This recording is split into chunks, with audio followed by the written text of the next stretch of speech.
Nah, hari ini kita akan membahasnya dalam memandu perencanaan pembelajaran. Untuk visi dan misi kita ini yang kemarin sudah kita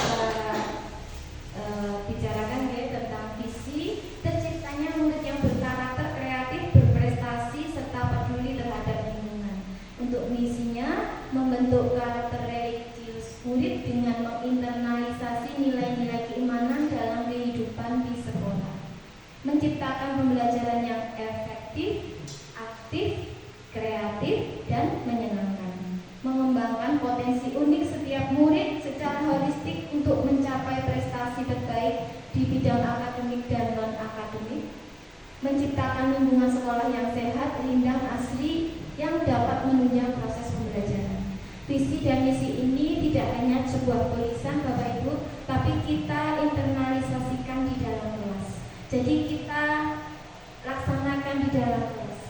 Yang nomor 1 ini Bapak Ibu, ini sudah kita internalisasikan dalam kegiatan pagi sholat duha nggih. Kemudian selanjutnya besok di semester 1 nanti kita laksanakan sholat duha bersama di kalau 456 di depan musola kalau pulang. Yang kedua, menciptakan pembelajaran yang aktif, kreatif, menyenangkan. Jadi anak-anak di dalam kelas tidak ada anak yang ketakutan. Mungkin yang kalau terlihat takut mungkin bisa dengan dekati dan apa penyebabnya dan bisa dengan tindak lanjuti. Kemudian yang keempat, yang ketiga, mengembangkan potensi unik. Potensi yang anak-anak mempunyai masing-masing potensi. Potensi tidak hanya dalam potensi akademik, bisa juga potensi non akademik. Selanjutnya, menciptakan sekolah yang sehat, bersih, rindang, asri. Kita sudah mengusahakan untuk tempat sampahnya ada 2, yang apa Bapak Ibu? Organik dan anorganik. Kemudian anak-anak sudah membawa mangkok untuk tempat makanan. Itu untuk apa? Untuk menunjang menciptakan lingkungan yang sehat, bersih, rindang, dan asri. Dari memandu perencanaan pembelajaran yang kita laksanakan ini, kenapa? Dari latar belakangnya, hasil rapat pada indikator kualitas pembelajaran kategorinya sedang. Kemudian optimalisasi belajar mengajar dipengaruhi oleh faktor diantaranya metode dan teknik mengajar. Jadi teknik dan metode mengajar di kelas Bapak Ibu lebih dinapakan Bapak Ibu. Iya betul, dimodifikasi. Terus ngaten nggih, tidak monoton ceramah, mengerjakan tugas pulang. Jadi dengan modifikasi. Kadang ya diskusi, kadang anak-anak dengan kadang membuat RKPD juga boleh nggih. Sekali-kali membuat RKPD. Kadang-kadang anak-anak diberi tantangan apa, memecahkan masalah apa. Ngaten nggih Bapak Ibu nggih. Jadi anak itu tidak bosan di dalam kelas. Adanya interaksi pembelajaran yang aktif antara siswa dan guru. Anak-anak kalau dikasih suatu pertanyaan, pasti yang jawab hanya anak-anak yang bisa. Ngaten nggih. Mungkin setelah anak-anak membaca, baru dikasih pertanyaan Bapak Ibu. Jadi anak-anak biar tertantang. Nah ini muncul kemarin ada pertanyaan di lembar kemarin, pembelajaran yang menantang, gitu ya Bu ya. Nah, jangan kasih pertanyaan kok anak bisa, berarti kan ini pembelajaran yang sudah menantang, gitu ya. Selanjutnya, pengelolaan kelas merupakan salah satu komponen yang mendukung keberhasilan pembelajaran. Peran guru meliputi mengajar dan mengelola kelas. Keterampilan mengelola kelas ini adalah usaha yang diarahkan untuk mewujudkan suasana belajar yang efektif dan menyenangkan. Dalam optimalisasi pelaksanaan pembelajaran, guru masih mengalami masalah dalam pengelolaan kelas yang akan berdampak pada siswa. Pengelolaan kelas yang dimaksud ini seperti tadi ya Bapak Ibu, mungkin perlu memodifikasi dalam penyampaian pembelajaran di dalam kelas. Tidak hanya yang itu saja. Mungkin yang lebih berdampak kepada siswa. Tujuannya apa? Memberi pemahaman kepada guru tentang pentingnya perencanaan pembelajaran, memandu guru dalam perencanaan pembelajaran yang sudah kita lakukan sebelumnya ya Bapak Ibu ya. Jenengan yang RGP-nya sudah diperlihatkan kepada saya. Kemudian meningkatkan kolaborasi antar guru, menciptakan pembelajaran yang menyenangkan dan bermakna, serta merencanakan tindak lanjut dan temuan pada saat observasi guru. Ini sudah kita lakukan semuanya ya Bapak Ibu ya. Yang kemarin tantangannya ada beberapa guru yang masih mempunyai pola pikir perencanaan yang berpusat pada guru, bukan berpusat pada siswa. Kadang mungkin jenengan masih berpusat kepada guru. Ngoten nggih? Sekedar ceramah di dalam kelas, anak-anak setelah saya jelaskan dikerjakan. Jadi anak-anak kurang digali pertanyaan-pertanyaan yang membuat anak-anak itu biar menjawab. Atau Bapak Ibu. Kemudian siswa perlu beradaptasi dengan kurikulum baru. Kurikulum baru yang sekarang ini mungkin anak-anak mungkin jenengan masih menyampaikan dengan metode yang lama. Selanjutnya rapor pendidikan tahun ini banyak yang menurun Bapak Ibu, merah kuning hijau. Iya, yang terbaru ini.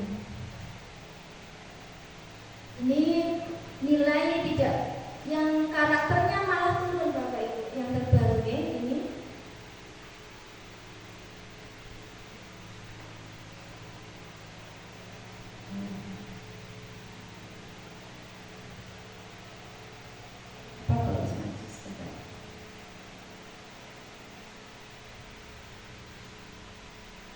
Untuk karakter murid ini Bapak Ibu, ini baik, tapi nilainya turun. Kurang paham ya Bapak Ibu, karena yang anak-anak menjawab apa kok bisa turun gitu.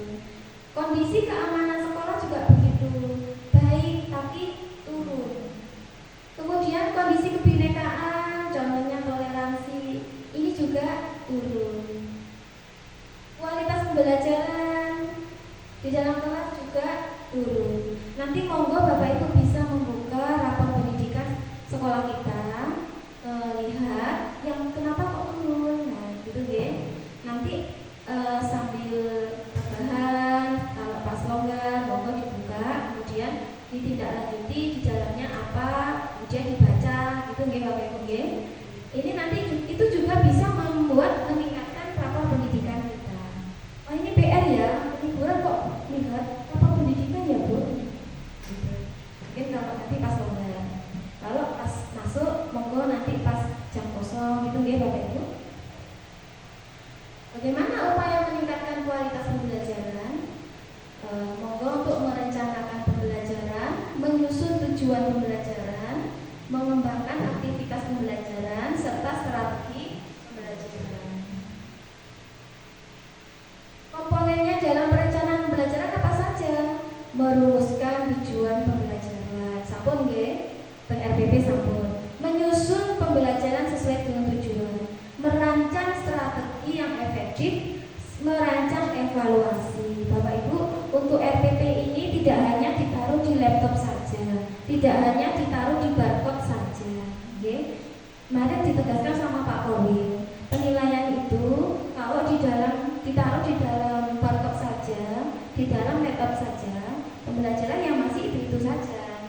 Jadi monggo sebelumnya dilihat di barcode besok pelajarannya apa ya.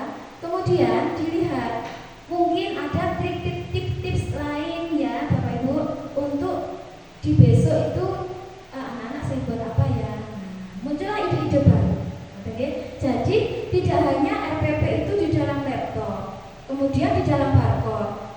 Saat ditanyakan saja dibuka. Kalau tidak ditanyakan tetap di dalam barcode. Nah ini berarti kan kita masih mengacu ke buku pegangan anak-anak. Kita tidak mendapatkan ide-ide yang ada di RPP, walaupun tidak bisa kita sepenuhnya manut ke RPP karena mungkin tingkat tinggi, tapi ada yang bisa kita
menyelesaikannya dulu. Nanti itu ya Bu Kusum sama Bu mengerjakan juga.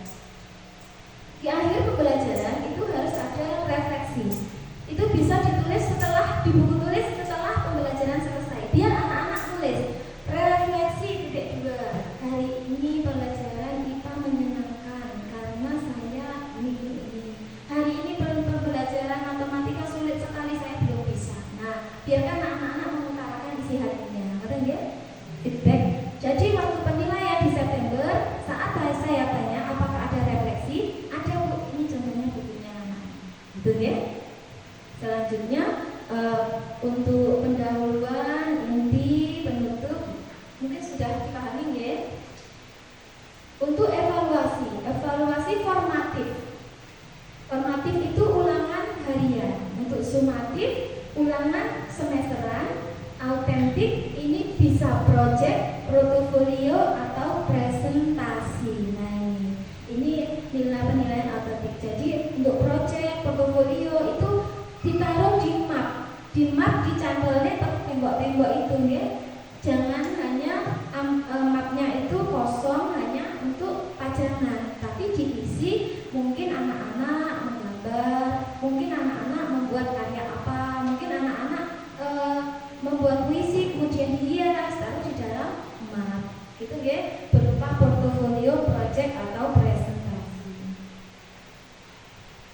Selanjutnya kemarin sudah kita tidak lanjuti tentang perencanaan, mungkin tidak semuanya di dalam ya Bapak Ibu ya. Ini kemarin ada yang tidak saya foto, lupa di dalamnya, mungkin Pak Sufi lupa tidak terfoto.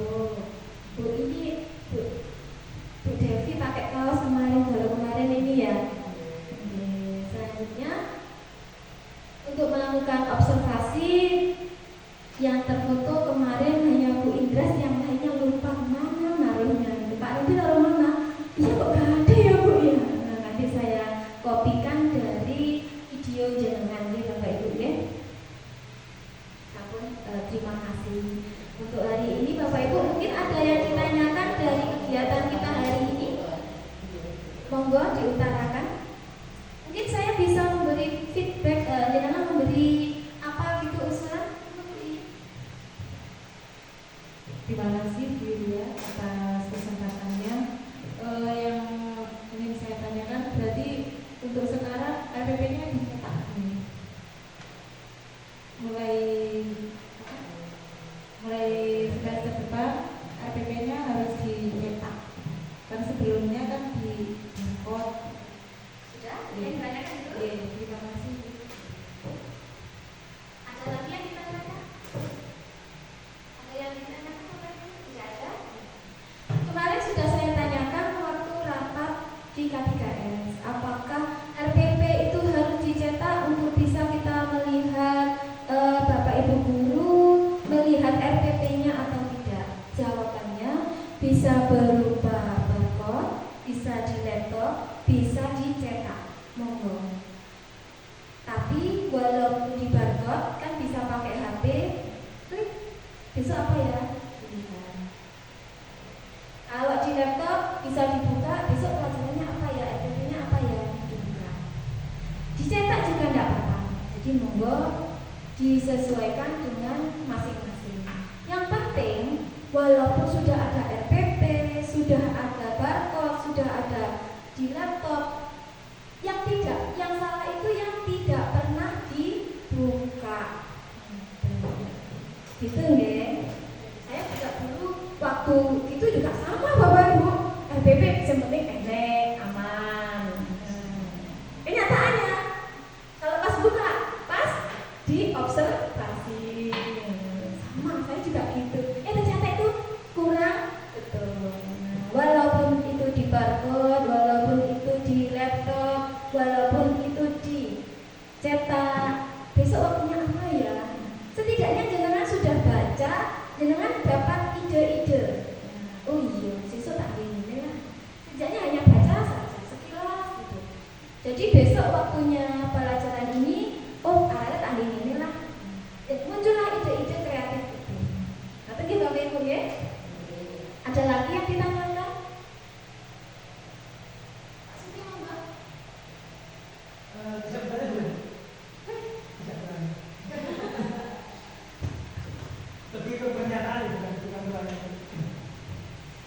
kasih Bu Yulia atas waktu dan kesempatan. Jadi kami tidak akan bertanya Bu, tapi mungkin ini lebih ke curhat saja Bu. Baik, jadi kami mengampu pelajaran PJOK, di mana pelajaran PJOK itu adalah pelajaran yang itu saja Bu, itu saja. Di kelas rendah, di kelas 1, 2, dan 3 di semester 1 itu ada sebuah materinya itu gerak lokomotor dan lokomotor. Ya, gerak lokomotor dan non-lokomotor. Kalau kami mengacu kepada modul ajar saja, maka anak-anak itu merasa bosan Bu. Nah, jadi kami sebagai guru BJOK setiap membuat modul ajar itu berpikir keras bagaimana menciptakan pembelajaran yang menyenangkan, terutama gerak lokomotor itu adalah gerak dasar. Sehingga kami itu selalu berpikir bagaimana menciptakan sebuah permainan baru atau gerak baru yang itu harus anak-anak mintanya baru terus dulu. Jadi saya seperti itu. Ini lebih ke curhat saja. Terima kasih. Beri tepuk tangan Bapak Ibu kepada Pak Supri. Berarti ini muncullah ide-ide inovasi. Kemarin kan saya sudah berikan PPT dan PBB ya Pak Ibu ya. Bukti kalau Bu di RPP itu hanya itu saja. Kita selalu berpikir setiap hari besok apa. Tinggal jenengan ngedit RPP-nya Pak. Dibalik nih Pak. Iya. RPP-nya itu yang monoton, jenengan idenya yang hebat. Nah, jenengan memodifikasi RPP-nya. Nah, ini kebalikannya ya Pak Ibu ya.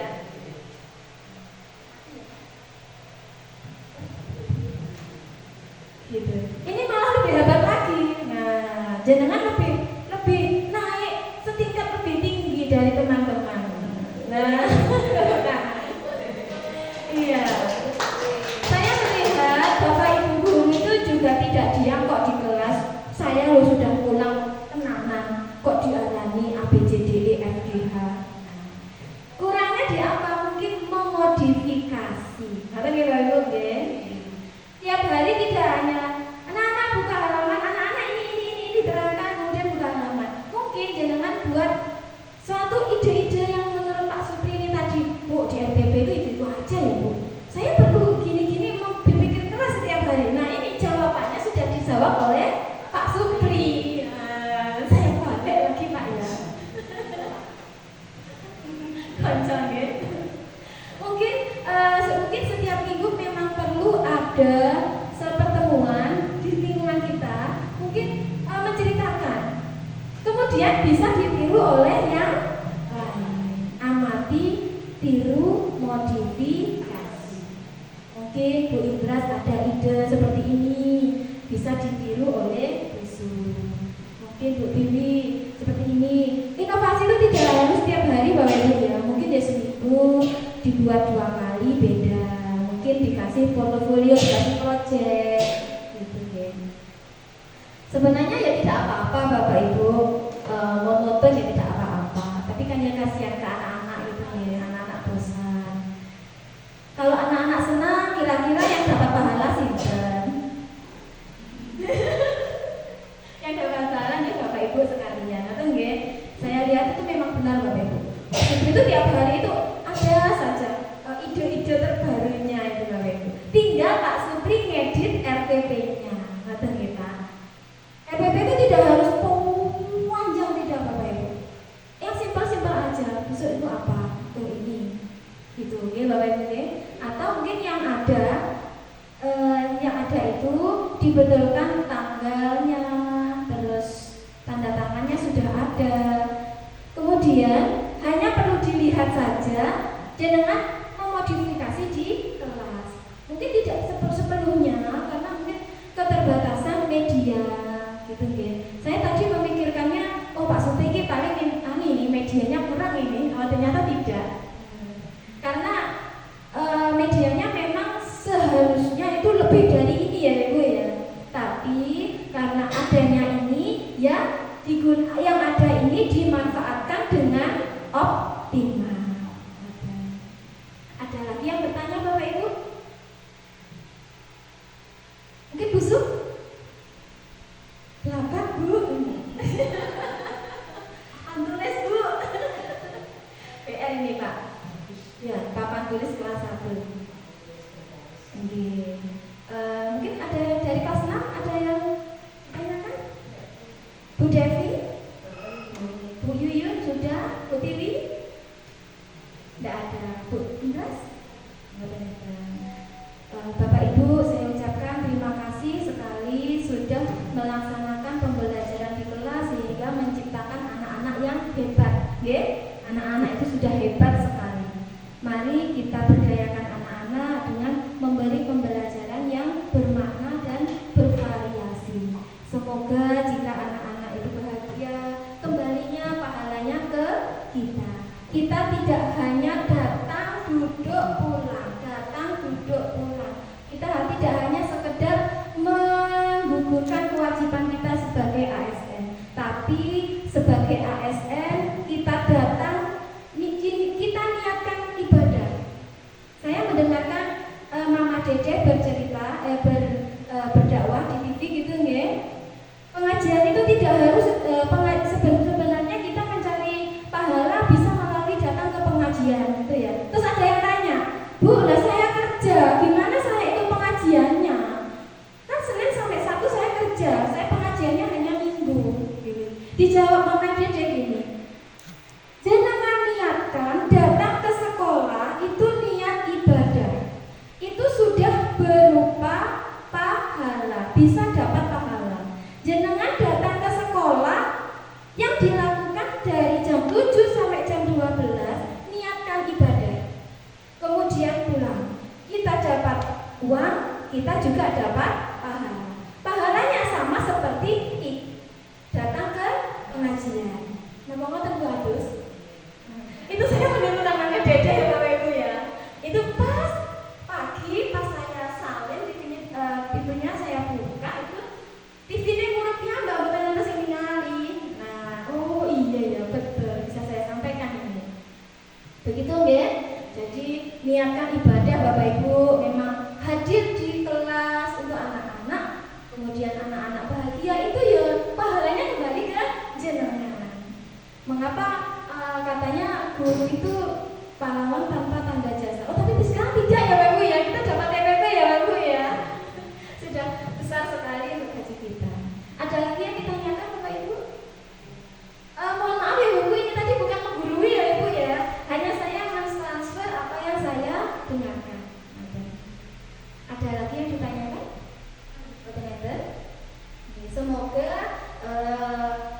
apa yang kita lakukan di sekolah kita selain menggugurkan kewajiban sebagai ASN, kita juga mendapatkan pahala yang melimpah atas apa yang kita laksanakan di kelas. Ya Bapak Ibu, amin amin ya robbal alamin. Saya minta Mary Bu. Mary, nggak boleh Mary PPT namanya.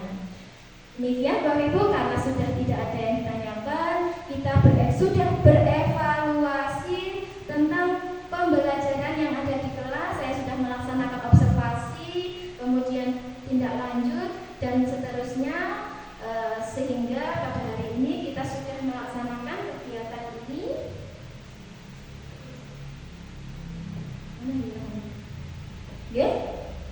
Sudah tidak ada yang ditanyakan. Saya kira sudah semangat semua ya Bapak Ibu ya.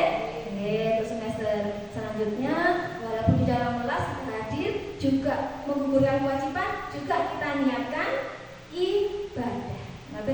Semoga ibadah kita diterima oleh Yang Maha Kuasa, keluarga kita selalu sehat, semua apa yang kita cita-citakan tercapai, anak-anak kita diberi kesuksesan. Demikian yang bisa saya sampaikan. Akhir kata, wassalamualaikum warahmatullahi wabarakatuh.